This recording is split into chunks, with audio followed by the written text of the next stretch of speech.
ओम शांति। आपका प्रश्न है, अपनी अव्यक्त स्थिति से अव्यक्त आनंद, अव्यक्त स्नेह व अव्यक्त शक्ति प्राप्त कर सकते हैं, ये स्लोगन समझना है। उत्तर है, देखो, एक है व्यक्त और दूसरा है अव्यक्त। व्यक्त अर्थात साकार और साकारी दुनिया। तो जब हम सारी दुनिया की ही बातों में पड़े रहते हैं तो वो हमारी स्थिति देह भान की है। और अव्यक्त माना कर्मातीत अवस्था, फरिश्ता ही देवता बनेंगे, कर्मातीत ही देवता बन सकते हैं। तो रहना है इस दुनिया में, साकार दुनिया में, व्यक्त स्वरूप में माना शरीर में, लेकिन बनना है माना स्थिति अव्यक्त बनानी है। कर्म करते हुए भी कर्म बंधन से मुक्त, या इस शरीर में रहते हुए भी शरीर के भान से मुक्त, या इस दुनिया में रहते हुए भी दुनियावी चीज वस्तु व्यक्ति सभी चीजों से मुक्त माना अव्यक्त स्थिति। फरिश्ता का अर्थ यह है कि इस दुनियावी कोई भी चीजों से, देह सहित देह के सभी चीजों संबंध सभी से डिटैच, इससे कोई रिश्ता नहीं, यह है फरिश्ता, यह है अव्यक्त स्थिति। तो हम सभी चीजों से मन बुद्धि को जब डिटैच करते हैं, और डिटैच कब होगी? जब हमारी अचल अडोल अवस्था बनेगी। और ये अचल अडोल अवस्था में मैंने बताया है, जो विधि बताई है कि श्रेष्ठ अवस्था यही अचल अडोल अवस्था है। क्योंकि सेकंड का पेपर पास करना है तो जीवन में अनेक सेकंड आएगी, माना अनेक सेकंड के पेपर आएंगे, और जितना हम पास होंगे वही हमारी अव्यक्त स्थिति बनाती रहेगी। माना कोई भी परिस्थिति कितनी भी बुरी हो, कड़ी हो, फिर भी फुल स्टॉप। और इसके लिए कर्म की गति और ड्रामा का ज्ञान बहुत बहुत जीवन के साथ या मन बुद्धि में बैठा हुआ हो। तो जब हम योग की पहली अवस्था पक्की करते हैं, श्रेष्ठ अवस्था बनाते हैं, तो पहले विचारों में पवित्रता आती है। अगर विचारों में पवित्रता आ गई तो सभी धारणाएं नेचुरल होगी, जिसको हम कहते हैं 7 पत्ते का बिली पत्र और 11 रोज करो। वो भक्ति मार्ग वाली नहीं, आध्यात्मिकता की। उसका मैंने YouTube पर ऑलरेडी रहस्य बताया है कि कैसे करना है।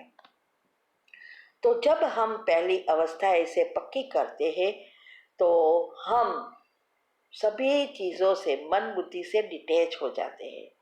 रहना घर में ही है, सबके साथ रहना है। जो कुछ हमें भगवान ने दिया है, परिवार, फर्नीचर, गाड़ियाँ, सुविधाएं, जो कुछ दिया है वो सभी चीज़ों का उपयोग भी करना है, लेकिन मन बुद्धि से डिटैच ऐसी अवस्था बनानी है। तो जब हम ये पुरुषार्थ करते हैं तो हमारे 7 चक्र के लेयर्स पॉजिटिव बन जाते हैं, चक्र खुल जाते हैं, कुंडलिनी ऊपर जाना शुरू हो जाती है। और जब हम चरम सीमा पर ज्ञान की पराकाष्ठा पर पहुंच जाते हैं तो दुनियावी चीज में कोई भी इंटरेस्ट नहीं रहेगा, न भक्ति का, न कोई चीज का, कोई भी इच्छा मात्रम अविद्या हो जाएंगे, संपूर्ण संतुष्टता। अभी भी ही मैंने एक टॉपिक रखा 9 लाख में आने की जो भी विधि है, माना जो चीज़ आवश्यक है उसका मैंने बताया है, वो सुनो। तो जब हम ये पुरुषार्थ करते हैं तो हमारा अनाहत चक्र बैलेंस हो जाता है, अर्थात आत्मा भी भरपूर और सभी चीज़ों भी है, दोनों का उपयोग भी करते हैं, बैलेंस है। तो इसी जीवन में हमें संतुष्टता, सुखी जीवन दिखाई देता है। तो नेचुरल ही प्रेम अव्यक्त माना निस्वार्थ प्रेम, अव्यक्त शक्ति माना आठे आठ शक्तियों से भरपूर, और अव्यक्त आनंद माना हमारा लौकिक नहीं अलौकिक में सब कुछ परिवर्तन हो जाएगा। साते चक्र जब खुल जाते हैं तो आनंद नेचुरल हो जाता है। आनंद बाजार में मिलने वाली चीज नहीं है, पैसा से नहीं मिलेगा। पैसा से हमें चीजें खरीद सकते हैं, चीज हमें कंफर्ट देती है, सुविधाएं देती है, लेकिन आनंद वो तो सिर्फ एंड सिर्फ आत्मा की शक्ति से जब भरपूर होते हैं, साते गुण एक्टिव हो जाते हैं, तो हम भगवान की जैसे सत्यचित आनंद स्वरूप बन जाते हैं। फिर उसको कोई चीज में आनंद ढूंढने की जरूरत नहीं है, वो नेचुरल आनंदित है। कितनी भी कोई भी सिचुएशन है उसका आनंद गायब नहीं होगा, खुशी गायब नहीं होगी। इसीलिए इस स्लोगन में कहा कि अगर हम अव्यक्त स्थिति बना लेते हैं तो हमें सब कुछ अव्यक्त प्राप्त हो जाता है, बेहद का प्राप्त हो जाता है। ठीक है, ओम शांति। ओम शांति। आपका प्रश्न है कि वरदान समझना है कि ब्रह्मा बाप के कदम पर कदम रख, हद को बेहद में समाने वाले बेहद के बादशाह भव। तो कैसे हम बेहद के बादशाह बन सकते हैं? उत्तर है, देखो, ब्रह्मा बाबा को फॉलो करना है, एक एक बात में चेक करना है, क्या ब्रह्मा बाबा ने ये किया तो मैं करूं।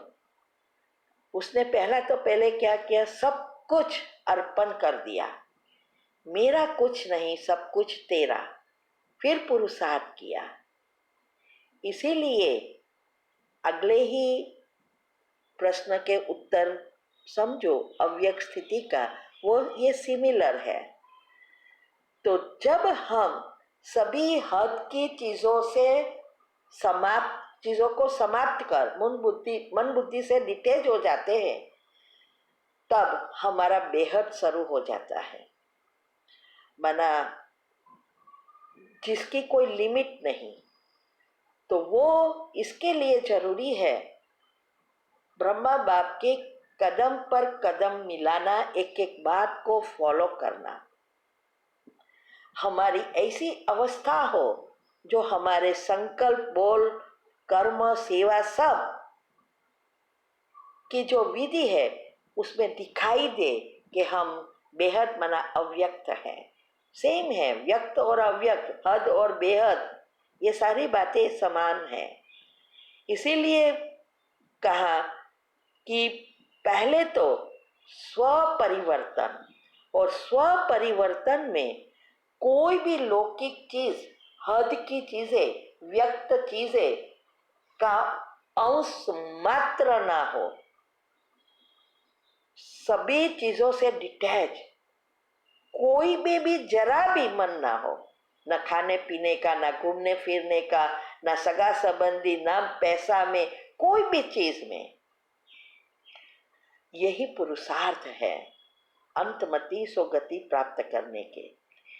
इसके लिए बाबा ने कहा जब आपकी ऐसी स्थिति हो जाती है तो सभी को अनुभव हो कि हमारा जो नशा है स्वर्ग में श्री कृष्ण के साथ आने का, बेहद का बेहद का बादशाह बनना है तो पहले यहाँ बेफिक्र बादशाह बनना पड़ेगा। नशा, मैं कौन, मैं विश्व की मालिक, मैं सर्वशक्तिवान बाप की संतान, मास्टर सर्वशक्तिवान, ये मैं तख्त नसीन बनने वाली, भगवान के दिल पर चढ़ने वाली, भगवान के राज्य के भाग्य बनाने वाली, श्री कृष्ण के साथ आने वाली, उसके घराने में आने वाली, ऐसा ऐसा नशा हो। इसमें फिर बाबा ने ये भी इशारा दिया कि सेंटर भी कितने भी है खोले हैं, सेवा भी कितनी कर रहे हैं, लेकिन हद का नाम निशान नहीं, जो आजकल हम सब देख रहे हैं कि ब्राह्मणों का झाड़ हिल रहा है। और वो शुरुआत हो गई है सेंटर्स और सरेंडर भाई बहनों से। और जो बाबा ने कहा था कि जब ब्राह्मणों का झाड़ हिलेगा उसमें महारथी भी गिर जाएंगे, तो आज बहुत कुछ हो रहा है।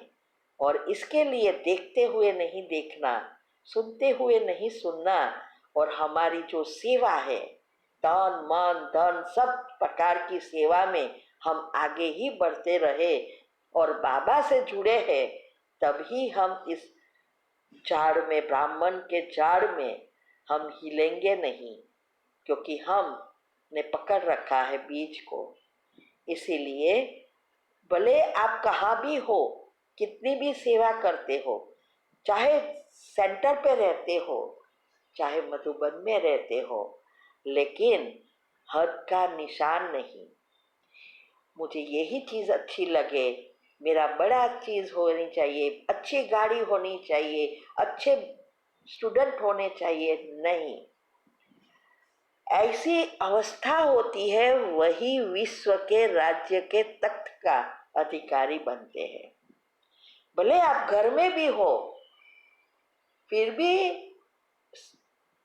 सरेंडर से आगे जा सकते हो अगर हमने ये अवस्था बनाई है। पुरुषार्थ ही महत्व का है। ओम शांति।